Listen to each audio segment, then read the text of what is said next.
tekantis BMW, tai yra 4 serijos, 25 metai chebrytė. Praktiškai naujas automobilis, nuvažiavęs tik tai 22 000 mylių, M paketas, parsiduoda draudimo, spalio 20 bus jos aukcionas. Visas juodas, chromo absoliučiai nėra, juodi ratai, juodi veidrodžiai, juodas salonas. Pažiūrėkit, kaip viskas gražiai, jis yra run and drive'as, užsikuria ir važiuoja. Salonas kaip naujas, aišku, sakau. AutoV gražiai medžio, visas didelis monitorius. Neprisikabins jau čia prie jo.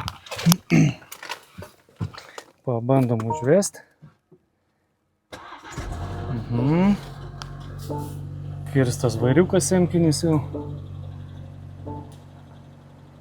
Pažiūrėkit, dar netgi lipdukai yra.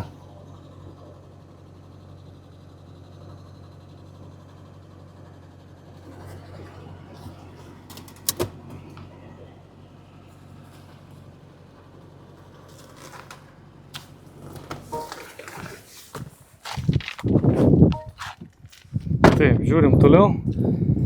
Pats kėbulas daugiau, viskas atrodo gražiai, švariai. Jokių pažeidimų nesimato. Kilimėliai brand new.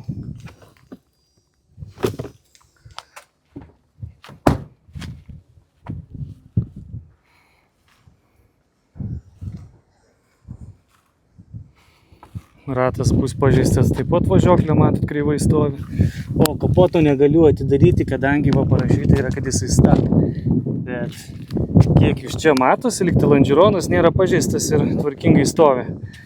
Sakau, labai sudėtinga įvertinti, kadangi neina atsidaryti.